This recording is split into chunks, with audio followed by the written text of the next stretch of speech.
Hi everybody, my name's Samuel Valenzuela, and my group, which is it's me and Tradish Hill. Anyways, we'll be talking about the postmodern approach, and with that is that we'll be talking about the therapy that's in the postmodern approach, which is solution-focused brief therapy. Anyways, before I begin with this presentation, just want to let you know that I thoroughly enjoyed um, learning everything about this approach. I found out it's more realistic than the other approaches because excuse me. Excuse me. Anyways, because I think there are many clients out there that want to go into therapy to get help, but they don't want to be in therapy for years or even months. Um, Many clients also don't want to go to therapy just to be told about what mistakes have been made. And many of these clients want to, um, they want so much to improve on their future. Um, that future may be difficult for some of them, but at least they're going to be reminded that by their therapist that they possess the ability and the skills to make the changes that will allow them to function in society and also in their personal relationships. Um, Also, before I begin, I must inform everybody here that I'm not a licensed therapist. I am not. So please be conscious of that, and please refer to a licensed therapist if you should need assistance. So, anyways, again, I found this approach quite fascinating overall. Um, I love this technique for so many reasons. As I go through this presentation, I think you'll also like the simplicity and the effectiveness of this approach. SFBT was created by two co-founders, and surprisingly, they were husband and wife, a team. Um, and The first one is Insoo Kimberg, and the other one is Steve DeShazer. Steve DeShazer was actually born on June 25th, 1940, in Milwaukee, Wisconsin. And he was born to an electrician and an opera singer. Um, he was actually, Mr. Shazer was actually a professional uh, jazz uh, saxophonist.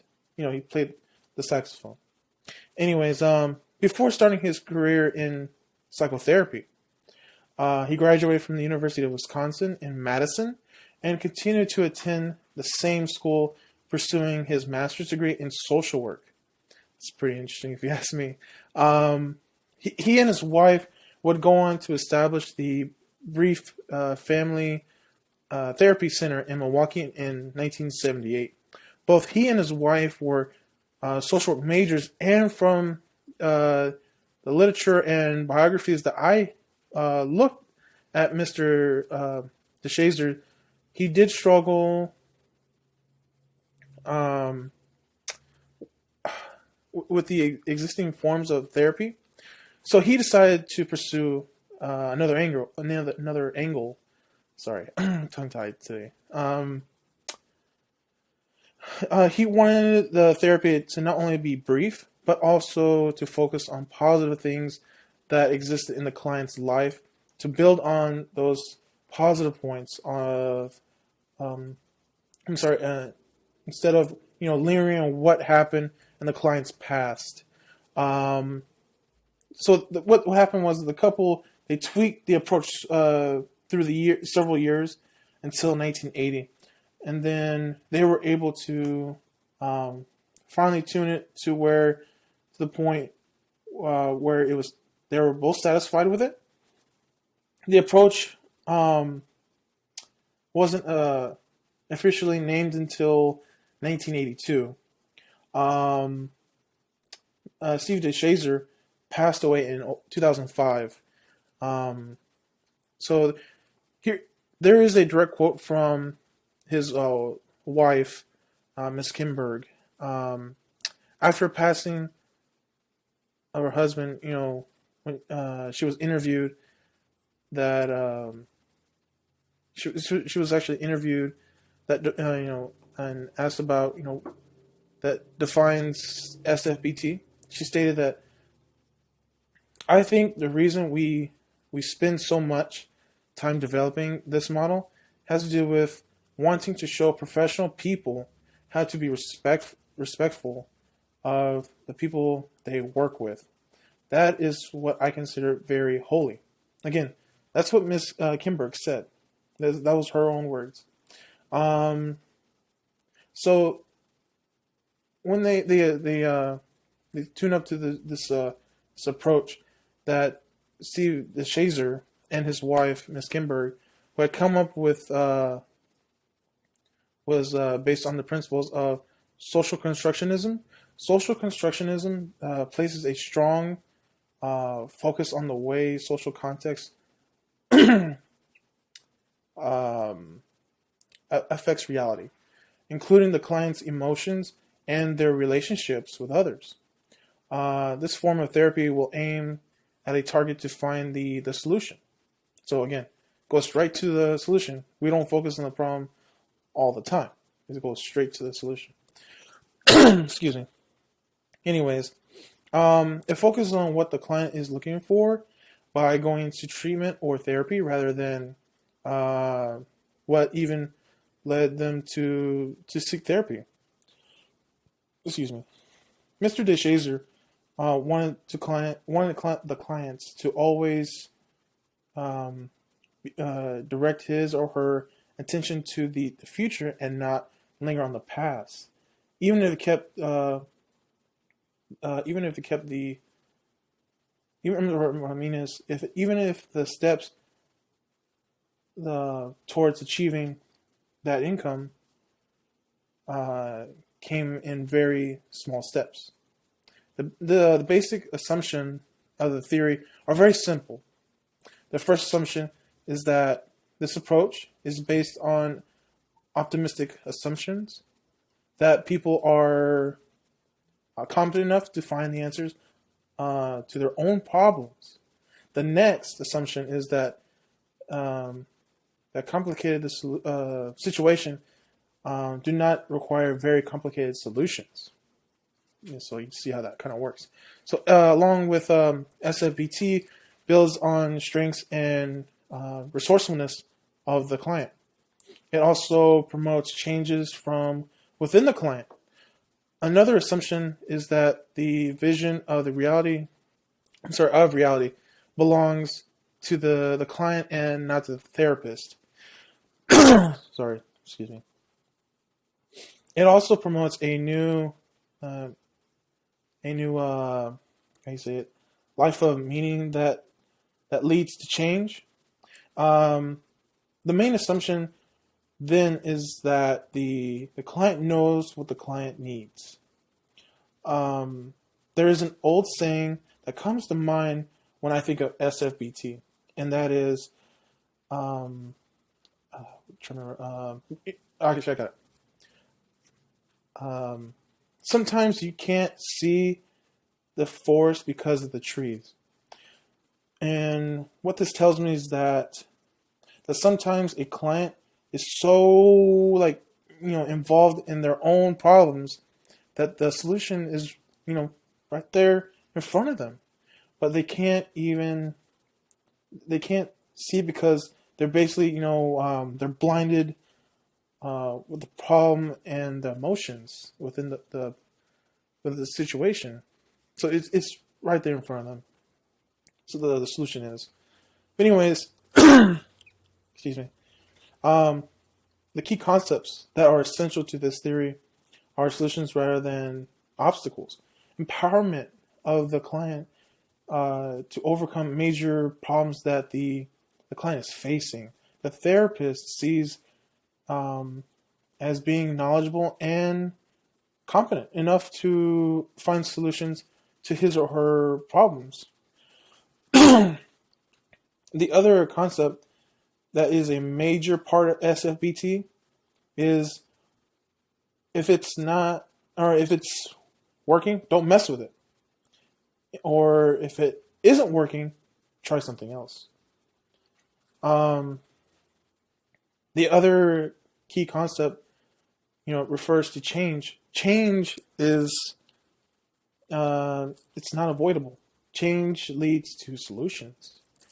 The last concept that the client will allow the client to lead instead of the therapist acting as if she or he is all-knowing. So, in other words, the therapist is not leading the session; the client is. So it's kind of almost a role reversal, if you will. But anyways, so now let's talk about the important goals of SFBT. There are, one, allow the clients to set reachable and realistic goals for themselves. Two, respect between client and the therapist needs to be respect so that trust can be flourished. Three, therapist and the client need to work together on setting these goals. Or, I'm sorry, just setting goals. Sorry. 4, allowing client to identify their limitations and what their quality of life is as they see it. And 5, allow the client to view their present situation from all angles.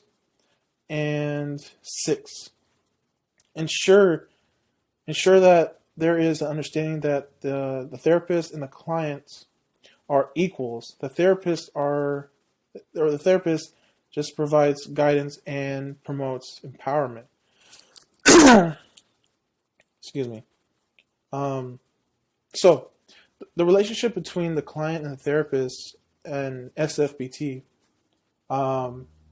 it's vital to the success of the therapy and, of course, the client. The therapist should strive to carry out therapy with the client and not on the client.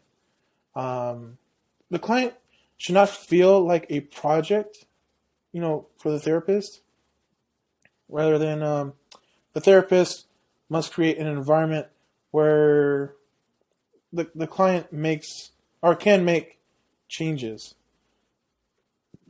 Excuse me. Anyways, the environment that the therapist should be an atmosphere of understanding and acceptance. The client should not feel at ease, and it should not feel at ease, and there must be trusting relationship, between the client and the therapist. The most important relationship between the therapist and the client should be the one where the client can feel that he or she is the expert on their own lives. It's not the therapist that is an expert on the client's entire life. No, the client knows its own life, their own life, he or she's own life. Anyways, only the client can make changes that are needed based on client's acceptance that there is a need for change. The therapist needs to focus on strengths and resources that the client possesses and not dwell on what the problem is, but rather than how can the client make the needed changes. The therapist and the client should always collaborate with each other towards a client-generated goal, so the client can be successful in the end. Anyways, the techniques from the model that the therapist must use are the following. 1. Pre-therapy change. The question that needs to be posed to the client is, what have you done since the time that the appointment for therapy was set, and has that had an impact on your problem? 2. Exception questions. Client needs to be asked how their life was, before the present problem, or the problems impacted their lives. 3. Ask the miracle question. How will you know when things are better or have improved? 4. 4 is the most interesting one I've ever read and heard about.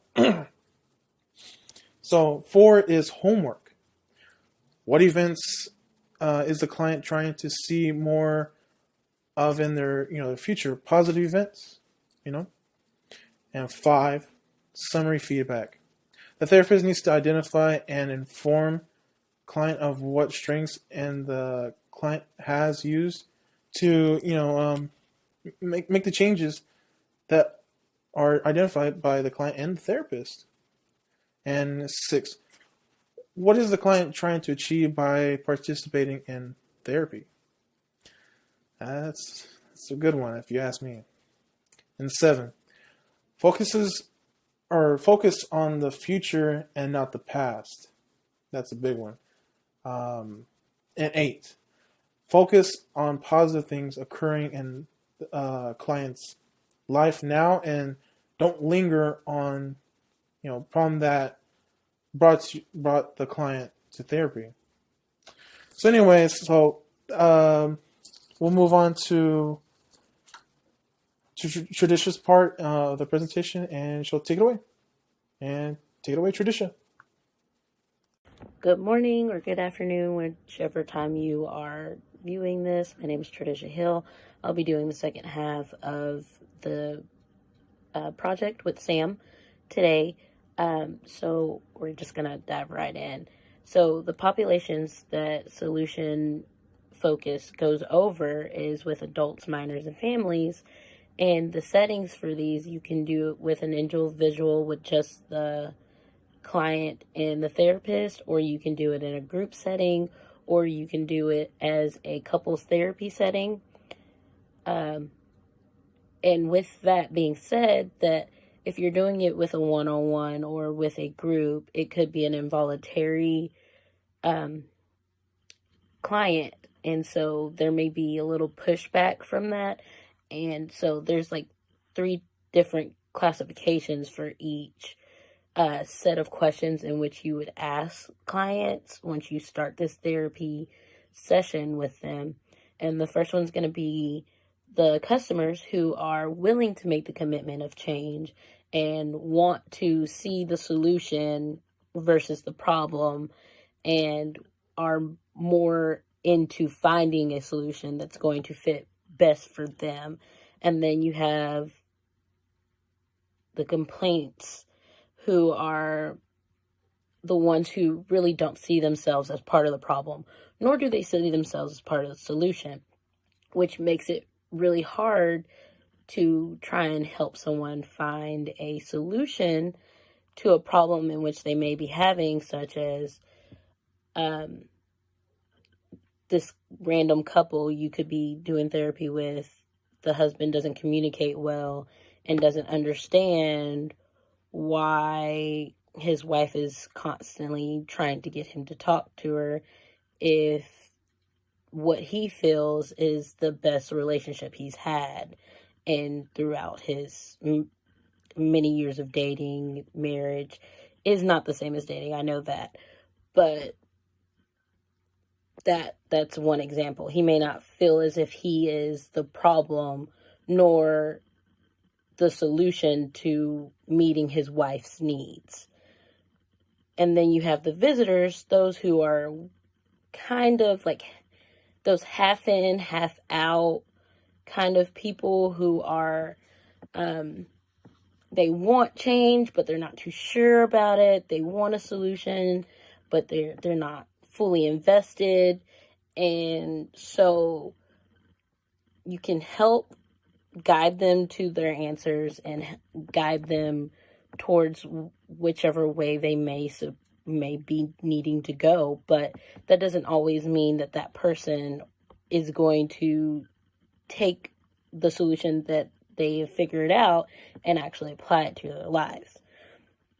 So with minors, the practice has been successful with them, especially with the line of questioning in which you can use with them, because if they have a behavioral problem, or if they are like not doing too well in school, or like really recluse to themselves, like it's more of a way to help them understand like probably some things that are going on within their lives and help them all together. I'm trying to think, hold on.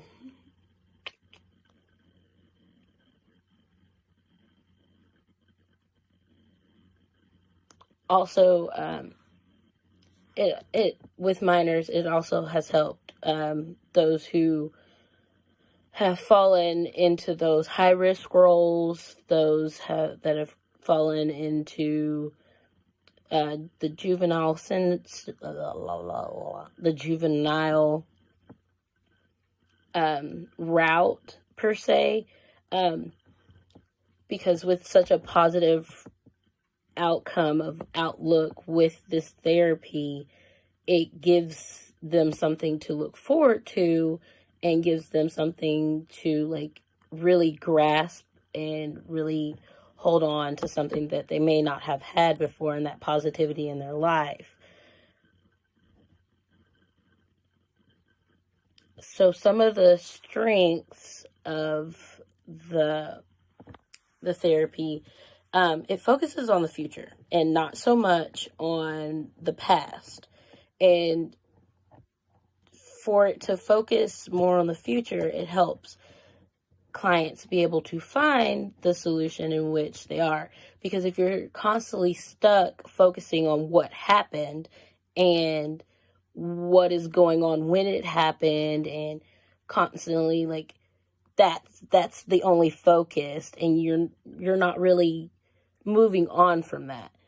With this, it really helps the person try and move forward and take that first step into moving on from the problem, and really helps them look, like I said, forward to something that's positive and could help them later down the line.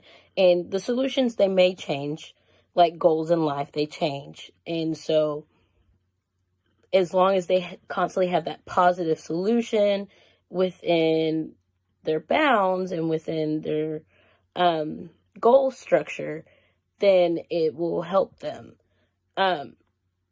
Like I said, it's been very successful with teens. So, like, they are able to grasp that. Whenever you do it, solution based, whenever you do practice with solution focused brief therapy, one of the main things is you're going to give compliments to your clients. And it's not like, oh, your hair is pretty nice, or, oh, that's a cute blouse, or this, but it's more of a feedback kind of thing, and it reinforced the strengths of the client in which they have found within themselves. And it's like, so what do you think you did that helped you change the outcome of this? What helped you develop that? Those kind of questions. And then there's bridging, which is the more of the clarifying aspect of the therapy, and it helps with setting goals, the expectations of the client. Especially setting expectations between the client and the therapist is really important, because you don't want to set them too high or too low to where that person feels as if their needs aren't going to ever reach that potential, or that their needs are too low and will create more problems. It also helps play to the strengths of the client, in which they are able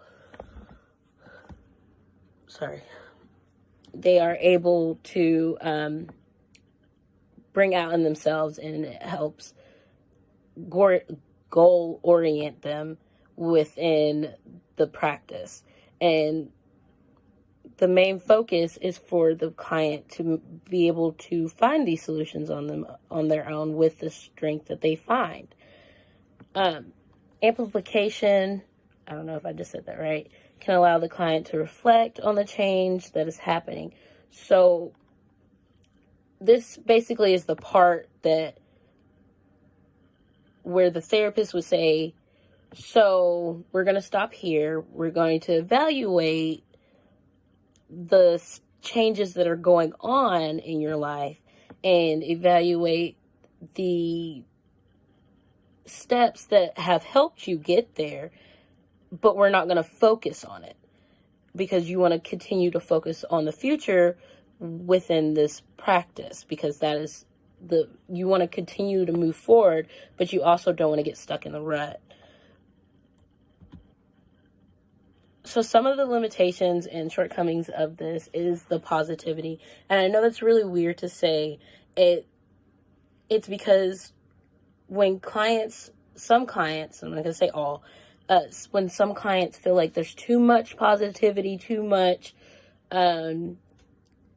compliment giving of, oh, you're moving at a great pace, or this, that, and the third from their therapist, they can feel like their problems aren't really being discussed. Like, it was like, oh, I hear your problems, but how are we going to fix it? It just goes straight from the problem to the solution.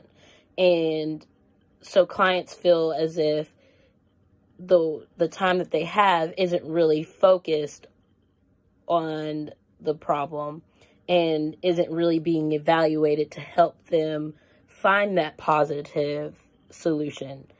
The simplicity of the therapy is also a shortcoming of it, because basically you are constantly asking questions, and it's different questions in different forms to that client, and it's constantly revolving and helping them find the solutions to their problems, whether it's a short-term problem or it's a long-term problem.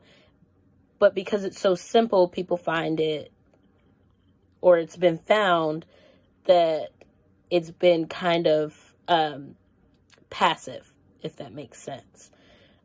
Clients really struggle with social barriers or cognitive skills are also a limitation to this, because they may understand that you're saying, or let me rephrase that.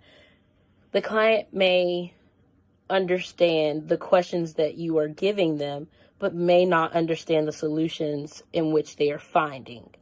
Therefore, it makes it harder for them to be more active within the therapy itself. So I keep getting tongue-tied. I'm so sorry, guys. So they feel like their limitation isn't it's holding them back from the proper treatment in which they came to seek.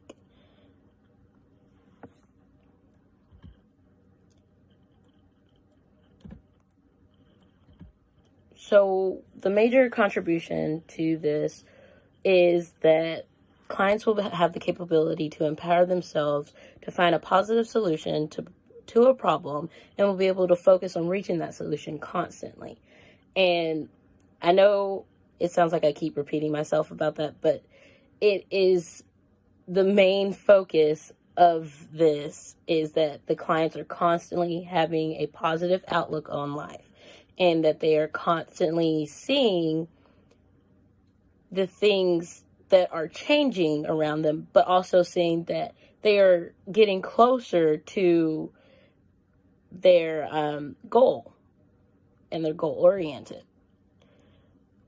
So on this very last slide, there is going to be a video that Sam found, which I've watched myself, and I like it, and it explains our therapy really well.